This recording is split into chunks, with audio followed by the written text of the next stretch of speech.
up with what's going on in heaven in the spiritual realm. So he said if Satan's kingdom is divided against itself, which means it is that Satan's house is against himself, and that house cannot stand. Because anytime you want to destroy something, if you want to destroy marriage, let the husband and the wife be divided against one another. Whenever the enemy, if you want to destroy an army, let the commander and the troops be divided against one another.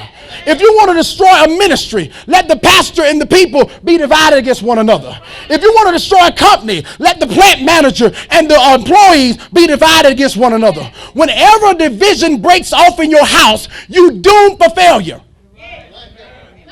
You doomed for failure. This is Jesus now. He said if Satan's kingdom is divided against itself, that house, his kingdom, cannot stand. He knows this. He don't want you to know it. So I used to preach, and I said this before, I used to preach from time to time and say that demons, I believe that demons are fighting against one another, and they're killing one another or trying to kill one another. Well, demon spirits can't be killed, but they're trying to kill one another over a soul that they're fighting for. He was mine. I got him first. And God began to show me in the Bible, it don't work that way. Demons don't step on each other's toes, but people do. Demons don't respect each other. Demons don't disrespect each other, but people do.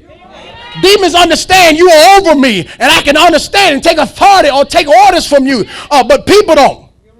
So understand here that God is showing you that the order of Satan's kingdom is lined up. Now, where I say all that? I said all that to say this right here, that Satan's house have came on one accord to destroy yours. Yeah. His house have came on one accord to destroy yours. The Bible talks in Psalms as though my enemies, David said, though my enemy join forces. See, he was interpreted then that Satan joins forces to bring you down. And he will use anything within his power to do it. But what he wants you to do is what the Bible tells us not to do, for we wrestle not against flesh and blood. We don't wrestle or we don't struggle, or in the Living Translation, we do not fight against flesh and blood. We're fighting on down the line against powers, against spiritual wickedness in high places. We're fighting against demons. We're not fighting against one another. But the enemy wants you to continue to think you're fighting against one another, because if he can make you continue to think you're fighting against one another, all you're going to do is battle in the flesh, which makes it a flesh fest.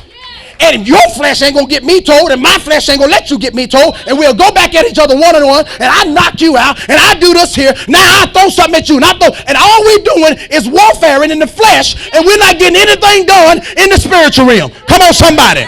Well, like I ain't saying nothing. And I'm going to take some time to set this up. I'm not in no rush. So understand that what he does, he's tried to get us to cross over.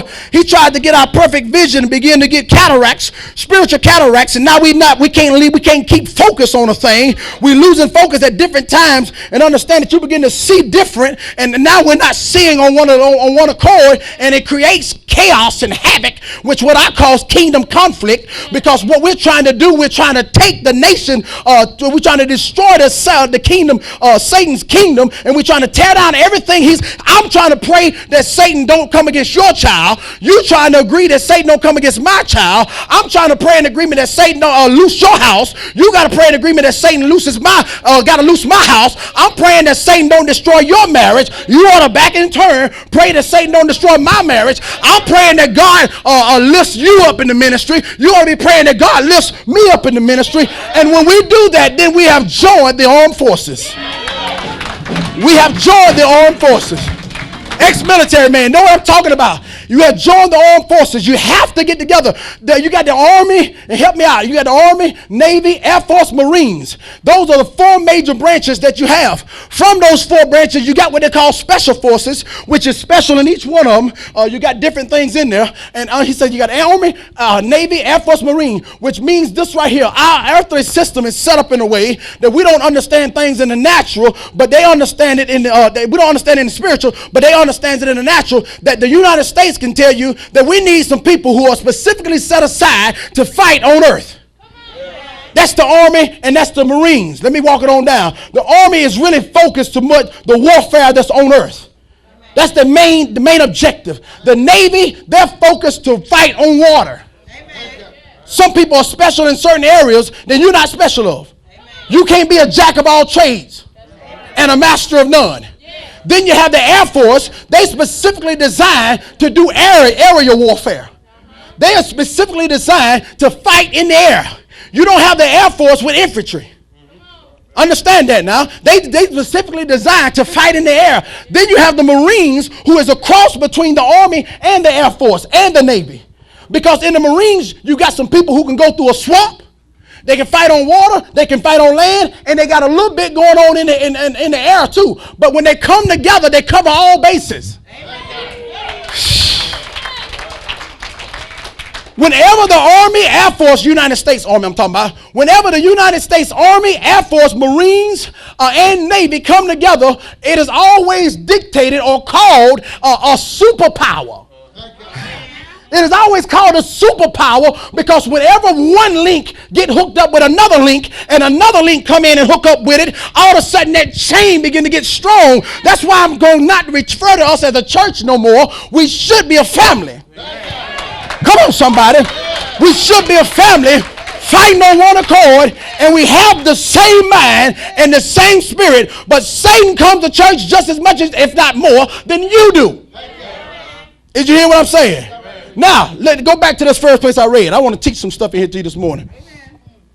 Go back to Matthew. Don't close that Bible. Ain't going to make it easy for you. Matthew chapter 11, verse 12. He says, and from the days of John the Baptist until now, the kingdom of heaven suffered violence. Let me just break down some Greek words for you there for the people who love to take notes.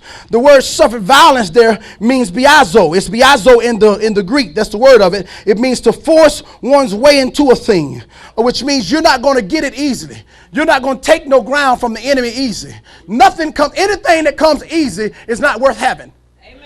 Anything that comes easy is not worth having. You're going to have to get dirty. You're going to have to get down dirty. You're going to have to give up some stuff. You're going to have to get serious in order to make some impact in life and against Satan's kingdom. That's why, and I want everybody to look up here. That's why the different thing that God led me to put up here is because it's all symbolical in something. Like one thing here, which is called the E tool, that I can turn this sideways and I can actually make this go like an E. It's called an E tool, but it's really called an entrenchment tool. Because what it's meant to do, it's meant to clear out a trench from around a tent. Tent, which is a place where you reside, which is a place where you live, which represents your house. That they know if you put a tent up, it's not going to always be sunny days.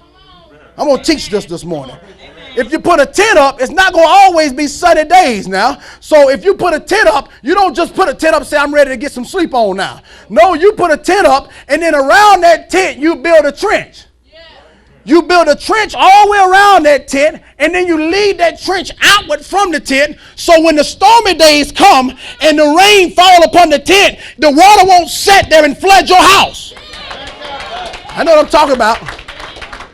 The water then is designed to hit your roof, fall down your slope tent, hit the trench, get in the trench and run away from the trench or tent because it's dug in a hole and it's driving away. It's some stuff you got to dig your way through. You better dig your way through it. God ain't going to always make it easy for you. You have built your house, true that, and you got it going on bank account wise, true that, but now you need to get you a spiritual E-tool and dig a trench from there, so no matter whatever the devil throws at you, it's going to roll off my back like water on a duck. That's what I'm talking about when I say take a licking and keep on ticking. You have to have a trench. Whenever you build a trench, you are really digging yourself down deeper, and you're creating what I would call a fort, F-O-R-T, a fort, which means a place of safety that no matter what the devil throws at my family, anytime, let me say this revelation here, that an oak tree, whenever an oak tree falls from a strong wind, it doesn't fall from the strong wind on the outside only. It falls from the rottenness or the decay that have taken place on the inside, hooked up with the strong wind on the outside. So the enemy comes and tests us and pushes us with different things in the spiritual realm, using it for example. And if you're weak on the inside, that's when you